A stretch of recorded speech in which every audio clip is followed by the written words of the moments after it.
We were probably in our deepest part of our addiction. We had lost our kids.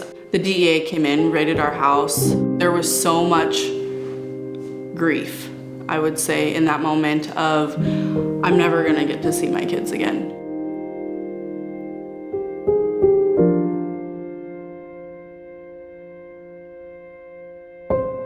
As a kid, all I knew is like this drinking was preventing me from seeing my dad. So as a kid, I'm thinking, okay, so you love me and you want to see me. So if the drinking is in between us, if the alcohol is what's in between us, then why not pull that out, stop that, and then we're there and we get to hang out.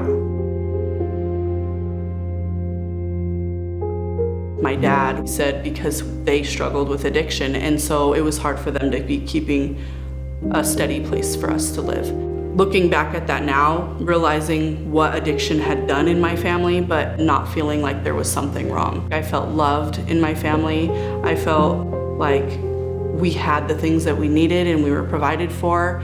In the moment, I didn't feel like there was anything wrong, but when I look back at it now, I can definitely feel like there was a lot of misplacement, and I could see how it was generationally just passed down. Addiction doesn't discriminate. Again, it takes on many forms. The time that I really recognized things were getting out of control was, after my brother passed. So my brother, a month before his 18th birthday, was killed in a car accident. I had to deal with a tragedy that I had no clue how to.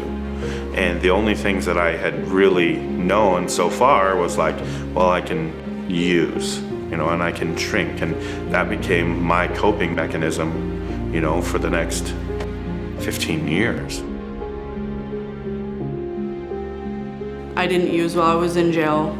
I was told that because I had too much clean time, that I wasn't going to be able to go to treatment when I went there. I decided I was going to use so I could go to treatment to get better, which absolutely makes no sense now when I'm thinking about it. Following the recommendations of my lawyer, I applied for sober livings, and that's how I came to go to Hannah House. After living at the Hannah House for probably, I think, 4 or 5 days, I relapsed. And it could have been the end of my sobriety. They gave me a second opportunity to make my life better. I took that chance. And the fact that Hannah House didn't make me leave during my relapse really changed the course of our lives, because it allowed us to enter into a journey of recovery. To see grace modeled in a way that blew our minds really set a tone for how to show grace. I think that the grace that was shown gave me space and opportunity to build a relationship with God and to believe that God could actually give me the same grace.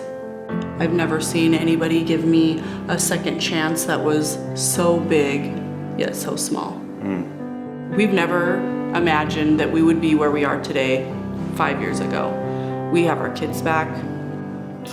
We have relationships with every single one of our kids. I'm building a relationship with my 2 older kids. One of them is here, getting ready to finish his senior year, and he's working at Rail Line. We are getting to see our kids transform now. So the things that we didn't have as youngsters, the things that we want to give our children are, a strong relationship with Jesus. And we're getting to see that. We're getting to see them grow. We're getting to see them choose Christ on their own. Getting to see them learn the coping skills they need to go through hard things in a different way than the ways that we used to cope with.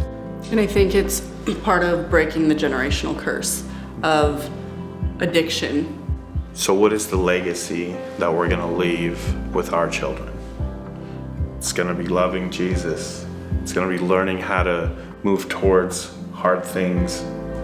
It's going to be community, friendship, understanding that problems don't have to derail a family or a life. Like, these are the things that we're able to teach our children now, and not just in word, but by showing them, like, we're gonna get up every day and we're gonna spend this day with you and we're gonna love you in a way that we've experienced now, and we can share that.